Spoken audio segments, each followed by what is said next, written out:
Anong school ka, Pogi? Ano po, I'm from PCCR po. Okay, ito PCCR. Oh. Philippines College Ay, of titigan nyo maigi, mukhang artista po siya. Ang tanong ko po sa kanya, bago siya i-vlog, conforme ba siya dun sa microchipping?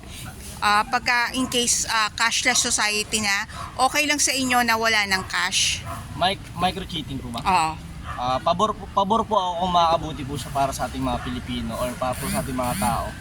Kasi po, feeling ko po dun po mas mapapadali kung sakali may mawala man pong tao or hindi na po kailangan maglabas ng pera kasi po marami din pong hold-upper sa paligid natin eh.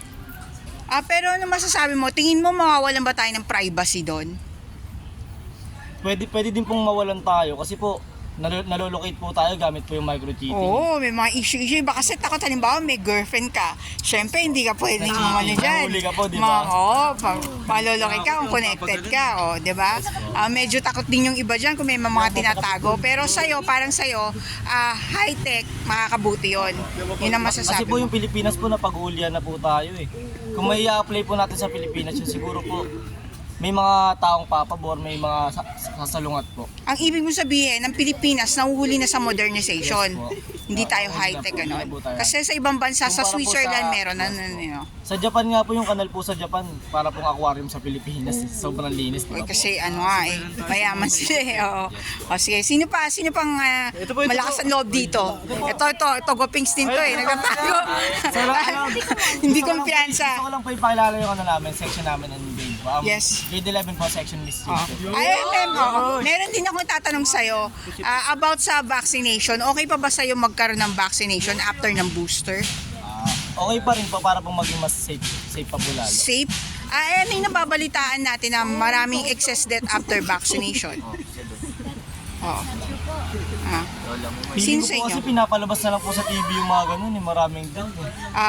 Pinapalabas ba o kasi nasa Congress kasi siya, may hearing sa Congress ni kay Dan Fernandez. Si Dan Fernandez, si Chocardo, artista kasi yun dati, inabot mo yun sa Mara Clara. Congressman na kasi siya. Meron kasing hearing sa Senate about yung mga excess death sa vaccine. Ngayon, tatanungin kita, okay pa ba sa'yo na ituloy pa yung mga pagbabakuna kahit na hindi na maganda yung pakiramdam ng mga ibang kababayan natin? Ay kung ako po yung tatanungin, syempre po wag na po. Kung marami din pong namamatay, kung marami din pong mas nahihirapan. Kasi po, patuloy naman po na nawawala na po yung sakit na kumalat dati. Hindi na siya Hindi na po ganun. sa kagaya dati ngayon, Malala. kailangan pa mag-face mask. Ang sinasabi mo, maluwag na ngayon, parang hindi mo na nararamdaman na mayroong mga pandemic, yung pandemic. Hindi na siya Feel free na umiiral. po sa labas. Oo. Sinong pogi dito? Kailangan yung pogi para ma-discover. Ito po po. Ayun yung isa, ano. Hindi, dapat yung okay. Anong pangalan mo?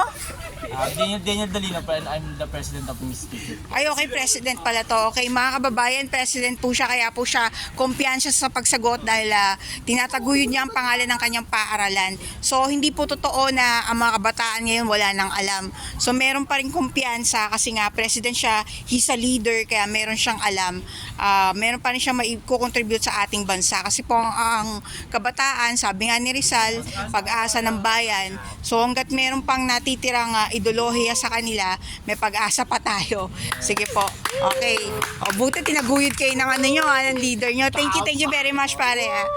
Baka kasi i-vlog natin sa YouTube. Mga anak ng bagong katipunan, pag nakita mo, bigla mo nakita yung mukha mo doon. Sabihin mo si ate, blinag ako, Donna Marie Ocampo.